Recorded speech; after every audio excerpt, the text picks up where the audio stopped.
we go again. Incredible. Anything is possible.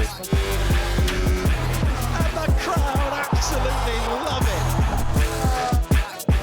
We're heading into the wall. Oh, he's got it. He's got it. This is why we love Formula One.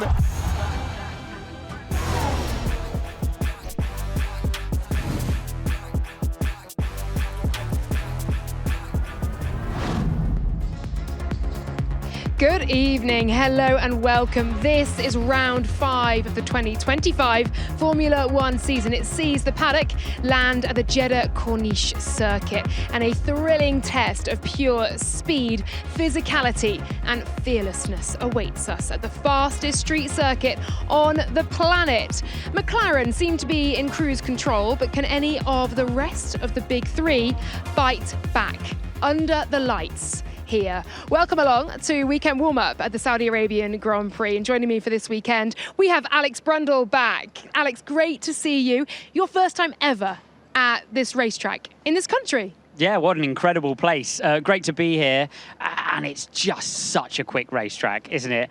We've been chatting to the drivers all day. You ask them how it feels to be in Saudi Arabia. Their eyes go wide and they go, yeah, this is a really, really fast one. Suzuka add walls, over 75% full throttle over the layout here. So an incredible place to come Formula One racing. And this, of course, the end of a triple header as well. So a really tough test for teams, drivers, personnel, everybody here who's been throughout the last 3 races. We'll take a look back now, though, at what happened in Bahrain last time out. It is time for a fight under the lights. Oscar Piastri is at the front of the field. Lando is over his notebooks. Lando Norris slightly too far ahead. Bringing the fire. And the Bahrain Grand Prix is underway. Instant launch off the line for Piastri, with Russell getting close to him. Lando Norris is charging through, and Lando Norris gets the first lap of dreams. Antonelli looking for a late lunge. Whoa, that's a screamer. I love a late lunge. Hamilton's still in the battle, and this one's a little bit personal. Whoa. Hamilton gets it done into turn 11. Box happy about the Verstappen pit. A slow stop.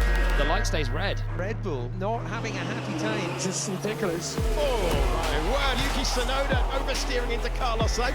Can Hamilton go around the outside?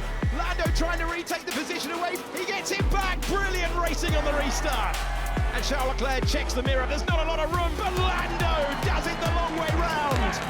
Oscar Piastri wins the Bahrain Grand Prix. It's going to be one hell of a party tonight. Pretty special to do it here in Bahrain. Piastri versus Norris is shaping up to be our narrative of the season. One hell of a party is what Oscar Piastri said. I can tell you, though, I have just spoken with him, and you can see that full interview in the pre-race show on Sunday. He stayed up an extra hour. Is there a more Oscar Piastri reaction to becoming our first repeat pole sitter and first repeat winner than staying up 1 extra hour to say thanks to the team? 2 Diet Cokes instead of 3 in the evening. But he's just so chilled out, isn't he, about the whole thing. Brilliant performance from Piastri, not only in qualifying, but also in the Grand Prix, where he's a couple of tenths clear of everyone lap on lap. So really, really a masterclass weekend from him. On qualifying, though, of course, the stats against Lando Norris last year certainly do not go in his favour. I did speak to him then. He said he's been really working on qualifying, and it wasn't one specific thing, but perhaps the sum of all parts. How do you see how he qualified last year and what he might have been working on through the winter? Yeah, well, it was a 20-4 differential in the head-to-head last year between Norris and Piastri. And definitely we've heard drivers and team principals, Fred Vasseur's been saying it all year, when you get a regulation set which is as mature as this one is, it becomes a qualifying world championship, especially at events where it's more difficult to overtake. Bahrain, not one of those events. Piastri still had to deliver in race conditions, but yeah, definitely a factor with Piastri taking half the poles available in Grand Prix already throughout this season in how he's been able to deliver results and points so far. And with that, he's now just 3 points away from the championship lead, a lead that currently his teammate Lando Norris has. If he is to win here in Saudi, he will become the first Australian to lead the World Championship for 15 years. A pretty cool stat. How do you see McLaren managing a situation between a more established member of the team and the young pretender, if you will, coming in, not waiting his turn and getting a job done? One thing that's clear is they're on equal footing, and we've seen that throughout the year so far. And I think if Lando, as he to a degree did throughout last year, wanted to snatch the high ground in the early stage of that year, in the early stage of this year, it needed to have happened already. Piastri has demonstrated that he has championship winning potential, and now, Zach really has a job on his hands to manage the two. Early stages of the year, it's been polite so far, but we know how these championship battles develop, and if it remains as close as it is through to the end of the year, there's going to be a lot of management to do. And it's going to be exciting for us to watch, that's for sure. Lando Norris was a bit at sorts in Bahrain, saying he simply felt like he'd never driven an F1 car before. Let's hope he's feeling a bit better heading to Jeddah, where you certainly need some experience. He spoke to Ariana Bravo earlier on.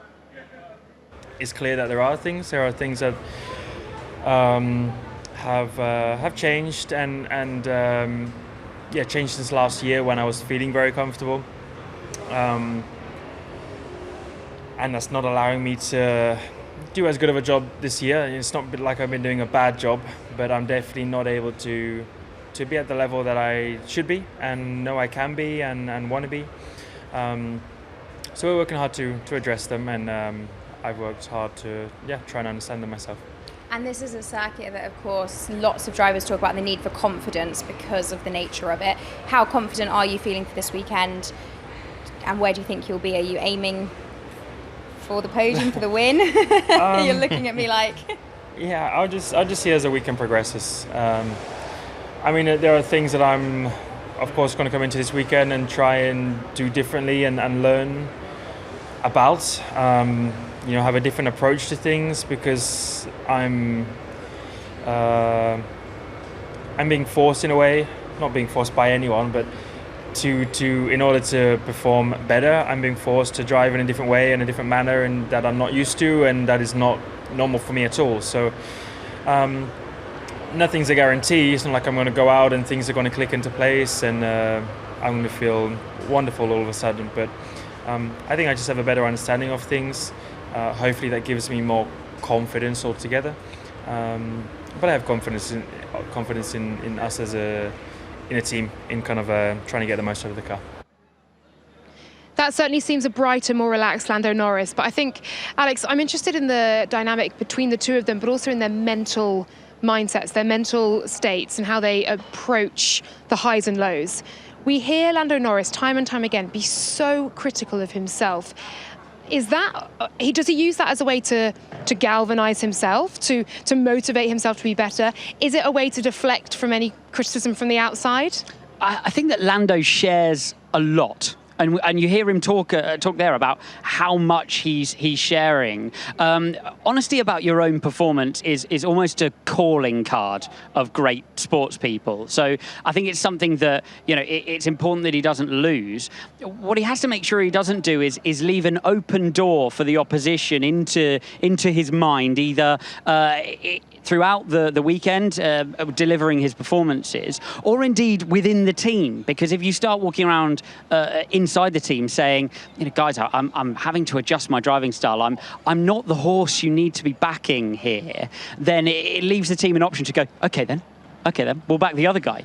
So I think Lando will be assessing, and I think we've seen it already today in how much he's sharing in the various interviews, how much of that he needs to just be honest with himself about, and how much of that he actually needs to share with the team and then the outer media in the world. And within a team and within a season, how important is momentum, and how quickly can it swing, and what does that swing feel like? Motorsport's a confidence game. It plays out in how drivers drive the car. The touch on the steering wheel, the touch on the brake pedal. When you go and turn into turn 22 here at 300 kilometers an hour, and you need to glance the apex, within 30 centimeters of the wall, confidence is what makes that smooth turn-in happen. So yeah, it's absolutely everything, and with momentum comes that mental stability and confidence. I do like this track, but it does make me wince. I have to sometimes watch through my fingers. And on that, let's take a look at the pole lap from 2024. Alex, you're about to talk us through this.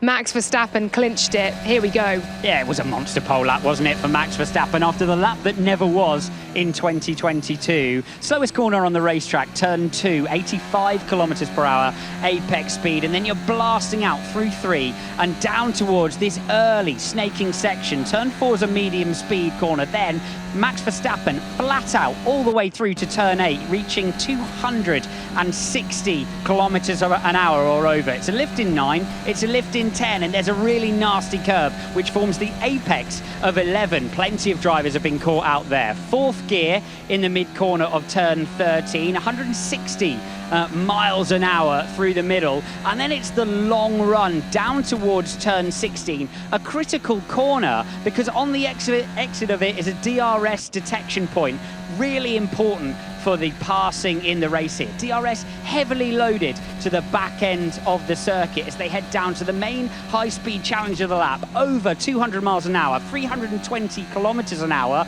That line on the inside of turn 22 is 20 centimeters from the wall. Final corner then, the big braking zone where it fell apart for Verstappen in 22, but he got it absolutely right in 24 to take pole position. A frustrating apex. You've got to get on the power. The wall comes up close.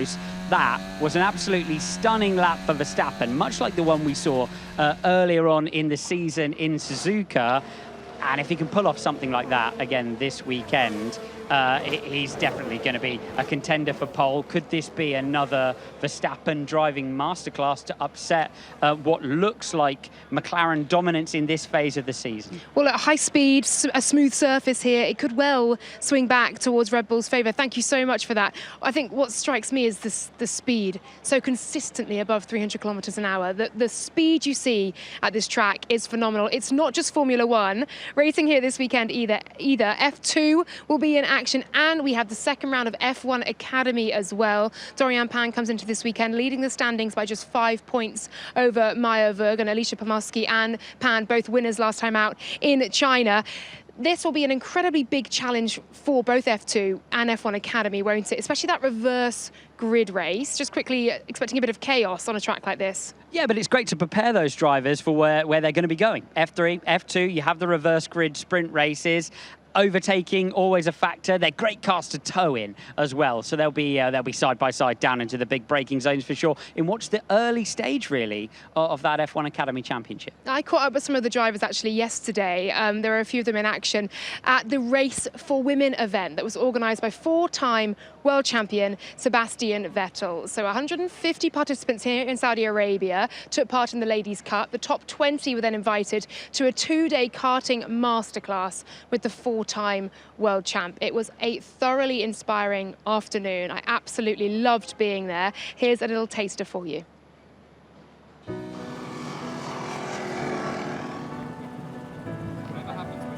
And we're joined now by the man himself, 4-time world champion Sebastian Vettel. What a brilliant event this is, and here in Saudi Arabia as well.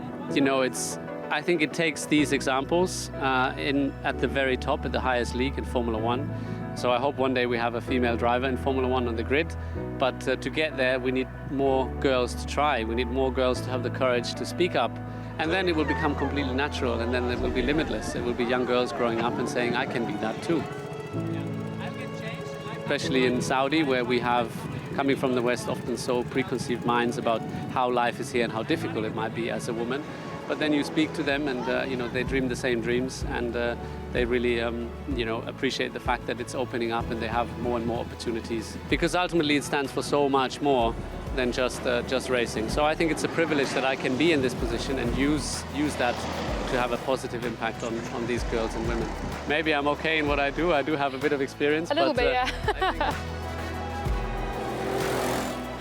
While we've got you, I have to ask about F1 2025 and how you're viewing the 2025 season progressing. I think 1, it's the last year of these regs, so naturally it's very close.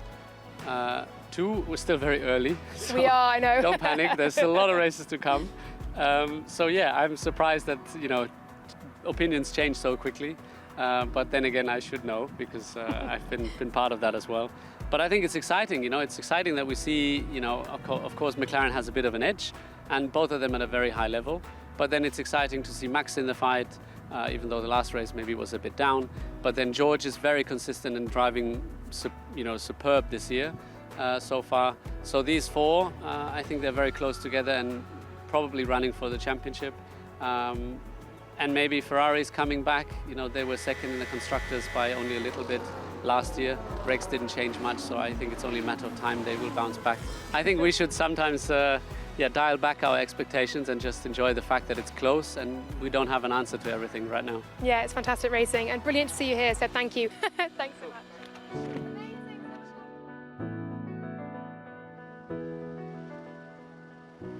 I can't tell you how wonderful it was to catch up with Sebastian Vettel and see the work that he's doing away from the racetrack, away from the F1 racetrack, and what he's doing for women. Race for Women, such an incredible initiative. You can read more about it as well on Formula1.com, on F1 Unlocked. Head there, you can read all about the incredible experience that I had and that these 20 young women had as well. And as Seb was saying there, this is just so much more than karting, putting women, certainly women here in Saudi Arabia as well, in the driving seat, not just on a racetrack, but of their lives as well. Speaking of the driving seat, did you get a go? I did get a go. You can see more of that on the post-race show. I actually had the most extraordinary experience with Seb out on track. I might have got into a little bit of bother at some point. Bit of a dice?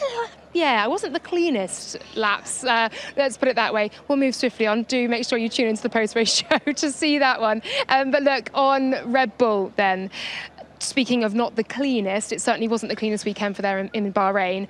Pit stop issues, Max Verstappen complaining about the brakes of the car, clearly not comfortable, clearly not happy. Reports of crisis meetings and tense moments, tense conversations between team personnel. What is going on at Red Bull, do you think? Yeah, issues with the pit stop gantry, that kind of thing, they're an aside. They're very located to that specific race. But the problem that they have is that car is just not connected in the middle of the medium speed corners. Verstappen's been saying it throughout this year so far. And even when he puts together a great lap and finds himself at the front of the field, they're not putting the car underneath Verstappen this year to mount a title challenge at the moment. And of course, then that has led to the continued speculation. We know that there have been talks after Bahrain and talks through this week at Red Bull. And it's led to considerable speculation about whether Verstappen will stay with the team. Yeah, Helmut Marko saying that he's fearing a Max Verstappen exit. And Max was asked questions on that today in the press conference, and he was very much saying, I'm here to drive the car, I'm here to help improve the car and to keep developing, and my future is with Red Bull at the moment. But of course, he was going to say that. It's a storyline that we're going to keep a look at, because his seat, the future of it, could well open up other doors in the driver market, which is something I asked George Russell about earlier on, in a way. What can you tell us about your future at Mercedes? What are those talks looking like? Yeah, I'll be racing for Mercedes this weekend and next weekend as well. So. And longer term, past this season? Yes, Silverstone, I'll be there as well. No, I mean, from my side, there's literally no stress, no worries whatsoever. I think when it comes to contracts, everyone gets so excited about it. And the fact is, drivers have had contracts, and if they don't perform, they get booted out.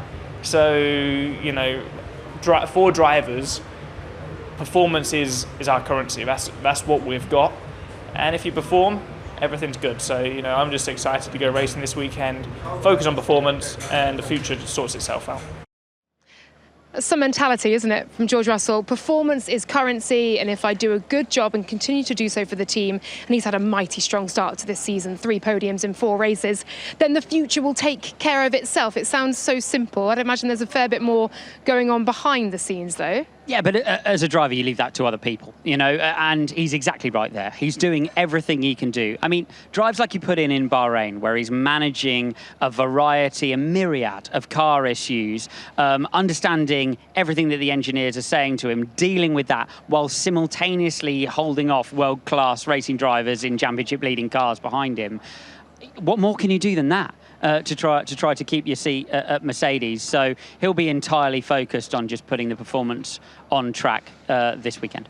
I mean, any other driver who's scored 3 podiums in 4 races, we would not be discussing his future at a team. It would seem locked in, but such is the way with Formula One in 2025 and a silly season that we may yet see through the course of the year ahead. Speaking of silly seasons, the one who started that last year, Lewis Hamilton, that move to Ferrari.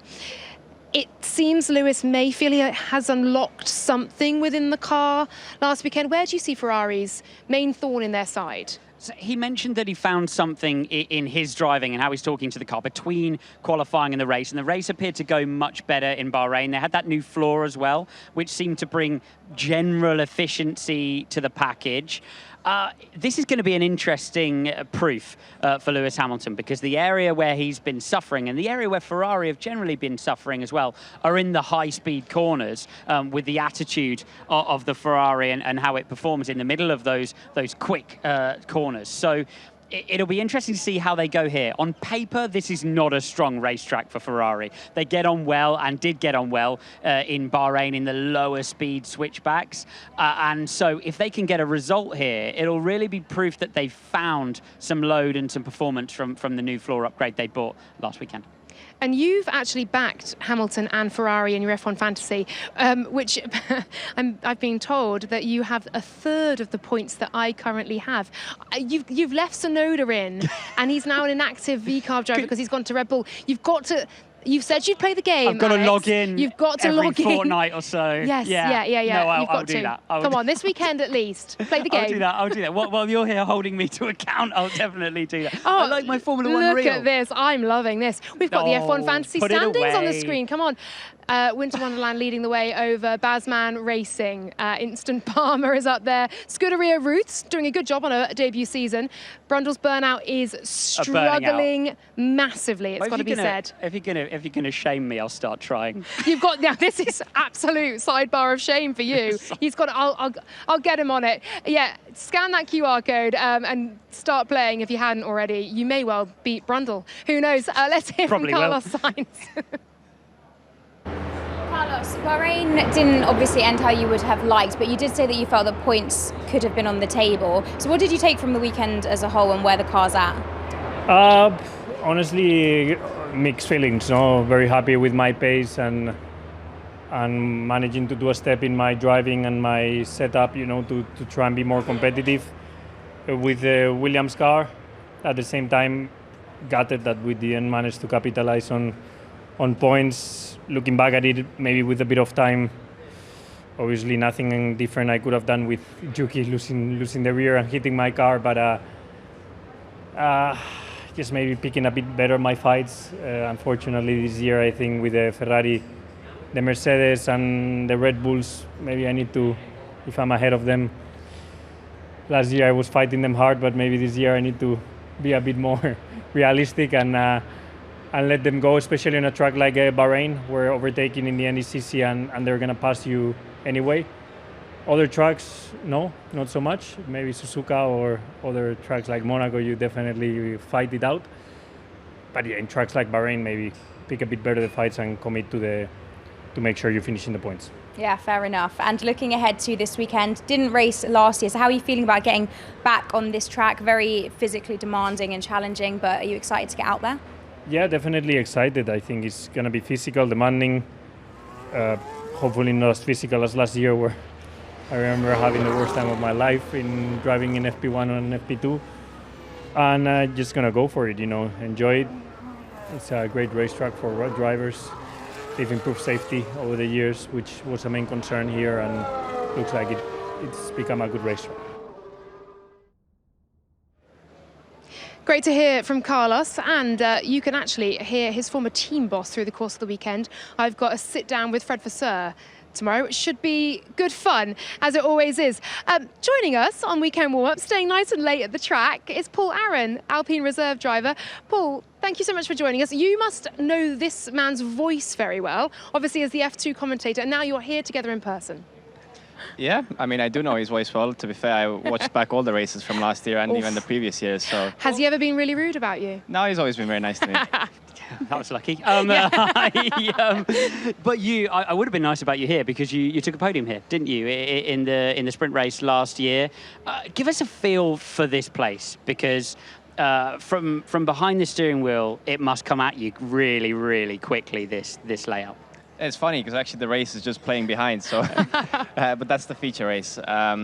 But yeah, it's a really cool track. F2 is the only one that comes here. You know, F3 doesn't come. Obviously, F1 always comes here, but from the junior categories, only Formula 2 comes. So last year was my first time here, and yeah, it's a really cool place. I mean, the name says it already. It's the highest speed city circuit there is on the calendar and in the world.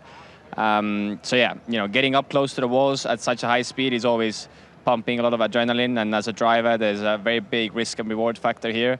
How much you risk to get the lap time, but obviously the reward is going quick, but also the chances you put the car in the wall, so it's always a bit like that here. Paul, points last time out for Alpine as well. You guys got off the mark, great to see. Where do the main threats, do you believe, come for Alpine in terms of looking at those teams around you? Sauber, VCarb, Haas, Aston? Yeah, it seems like I'm the lucky charm. I was out at the track in Bahrain and they scored some points, but yeah, I'm very happy for them. We spoke before the weekend and I was saying that I'm very hoping they could get some points because the test in Bahrain went really well and they were very positive about the car, but then obviously beginning of the year, it didn't seem like what they saw in the test was really coming out in results. So it was just nice to see that they managed to put the whole weekend together again in Bahrain. But yeah, it's difficult to say because, to be honest, Bahrain's a really outlier track, and coming here to Jeddah, it's almost the complete opposite. The track roughness, Bahrain's one of the highest roughness. City tracks are always very smooth. It's super high speed. Bahrain doesn't have many high speed corners, so it's still hot, which is similar, but everything else is basically as opposite as it can be. So it's hard to predict who's going to be quick and how our guys are going to fare, but obviously I'm rooting for them as much as possible. We'll hope you're a good luck charm for them once again. Yeah. Thank you so much for joining us. Really appreciate your time. Thank you, Paul. Let's hear now from Ollie Behrman. You've shown great consistency, 3 points finishes in the last 3 races. Just give us an overview of how you feel it's going this year for you. Yeah, I'm quite happy with how it's going. Of course, the race in Bahrain was a mixed bag. Qualifying was very poor, but we got a bit of fortune in the race with the safety car to maximize and score a point, which was great. The other 2 races, we really deserve to be up there and scored some good points. And we've had 2 races now with both cars in the points, which is really, really good. This race marks the anniversary of your Formula One debut with Ferrari. It's been a crazy ride for you since then. Just how do you reflect on the last 12 months? Yeah, that was a crazy weekend 1 year ago, and I just hope that physically I'm a bit stronger than I was 12 months ago, because it was a really tough race. But of course, to come back 1 year on is a very special feeling, and I always love driving this track. It's my 3rd time here, and always had decent performances actually. And then, of course, to have my debut as well, it means I think this track will always be quite special to me. So really happy to be back. And the track is really cool. It's really high grip, which is always fun for us as drivers. And the walls are close, which is always interesting. It's really high speed, high commitment track, and just a fun one to drive. I think it's a highlight for a lot of us during the season. A lot of risk and reward. Exactly.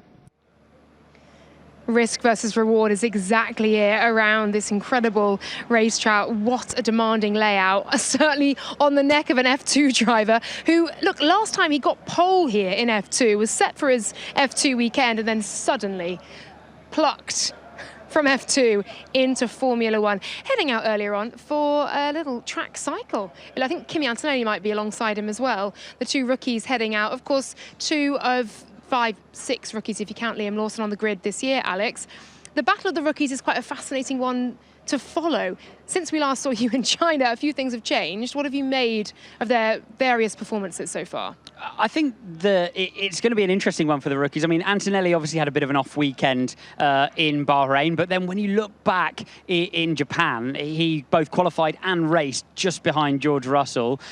Important with these young drivers, I think, not to have too much of a knee-jerk response to each performance, and it's if we're going to count him as a rookie, I don't want to get into it, but from Liam Lawson's perspective as well, I think, you know, looking at his early days moving between teams, there has to be an element of him bedding back in to VCARB. Antonelli will be right back up there as well. This place just suits Ollie Behrman, doesn't it? Go for it style, and yeah, what a weekend for him that was. By the way, you're driving a Formula One car. We're going to double the G-force, and it's around Jeddah. Oh. So yeah, there are only walls everywhere. Don't worry about it. He does love it here, though, and I sat down with him earlier on, and you sat down with Isaac Hadjar as well. So you've got 2 rookie interviews to come this weekend, as well as, of course, that Oscar Piastri one as well, and hopefully a Fred Vasseur one. So all the content coming at you. Let's take a look at how the Saudi Arabian Grand Prix shapes up. Here's your schedule. It all starts tomorrow, Friday, here at the Jeddah Corniche circuit. 4:15 for FP1, building up to that first hour of running, and then a 7:45 for the build-up to FP2. On to Saturday, 4:15 for FP3. Your pre-qualifying show is at 7:30 p.m. track time here in Jeddah. Qualifying at 8 p.m. and the post-qualifying show straight after that scintillating hour. And then on to Sunday, race day, and the final one of this triple header. Your pre-race show at 7 p.m. and the start for the Saudi Arabian Grand Prix of 8 p.m. And do come back and join us for the post-race show. Yes, do come back. I got very excited about that, didn't I? Alex Brundle, your final thoughts then on the eve of the Saudi Arabian Grand Prix, a track you've not been at before. I bet you're itching to get trackside to take a closer look. I really am. There are several places you can see the really, really quick entry. So I'm going to be out there under the lights. It's going to be a great weekend. Are you going to ask me for a prediction? Of course I am. Shall I jump the gun on a prediction? I'm thinking this is going to be Verstappen back to the fore, and a great pole position battle between the McLarens and Verstappen. Suzuka-esque, but with more overtaking in the race. So where's George Russell? Where are Mercedes? Oh, good And point. Ferrari. I think it might be a bit warm. For the Mercedes, and the Ferrari don't think will suit the racetrack, but let's see. Let's see. Let's find out. I am thinking I have to make a prediction. I forget I have to do this, and then I have to come up with one right now. I am thinking, though, Oscar Piastri is on a real momentum roll. I think we may see a McLaren 1-2, and I am going to say a Max Verstappen P3. That is my thinking.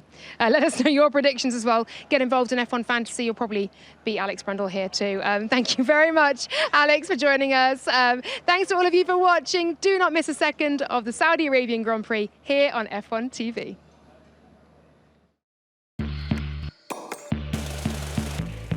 We're back.